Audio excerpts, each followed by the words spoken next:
Hello, Jane. Mercy, you need to see this. Okay.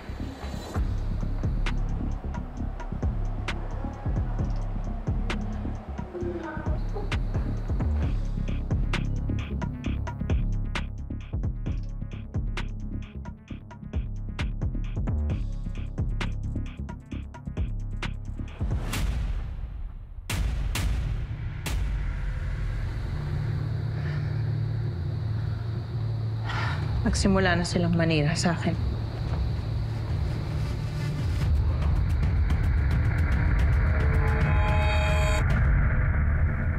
Yeah. Now that's what I'm saying. Painting Mercy as a careless mother. Well done. Yan, mga ganyan ang dapat tinatanim sa isipan ng masa, di ba? To sway their opinion. Iisipin nila na si Mercy nga walang kwentang ina sa kanyang anak. So, paano pa siya magiging isang ina ng probinsya? Nice. Well done.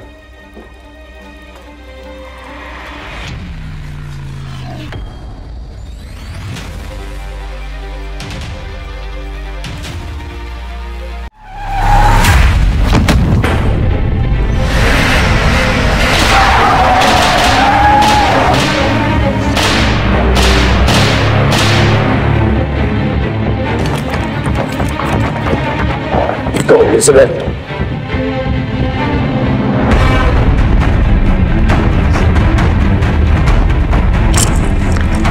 Ano nangyari? May napulog ng bangkay sa labas, boss!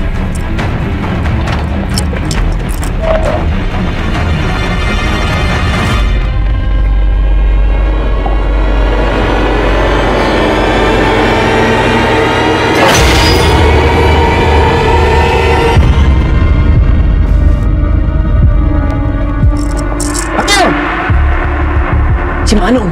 Ano si Manong?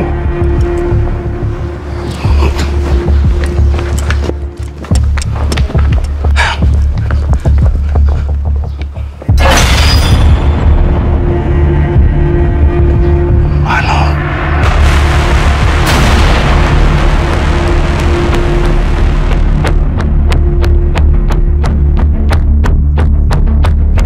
Hayop ka, Miguel!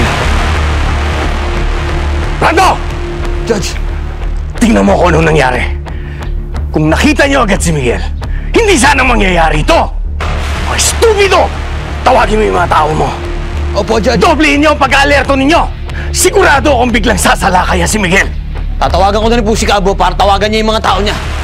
Abra, wag na ako munang lalayo dito sa mansyon. Hanggat maaari, huwag ka nang tumapak sa labas ng mansyon. Dahil oras na ginawa mo yon, sigurado ko sa'yo itutumba ka na ni Miguel. Dad, huwag kang mag-alala. Ako na mismo ang bahala kayo. Brando, bilisan niyo! Ayusin niyo na yan! Hayop ka, Miguel!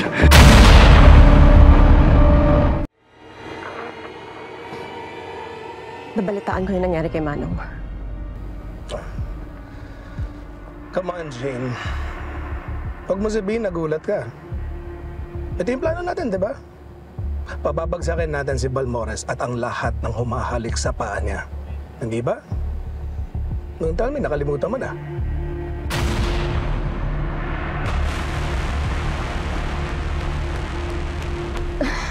Of course not. Alam mo, hindi ako makakalimot sa mission natin. Kaya ako nanawala ka, di ba? Pumanig ako kay Mercy at sa kampanya niya laban sa tatay niya. Well, now I'm back, Jane.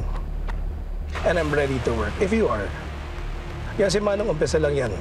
Una lang yan sa listahan natin. Ngayon, si Abra. Alam ko magkasama kayo ngayon sa campaign ni Mercy, so I hope you're not getting too close to him. Dahil pagkatapos ni Abra, isusunod natin si Balmores. And everything will follow. Are you in? Nasaan ka?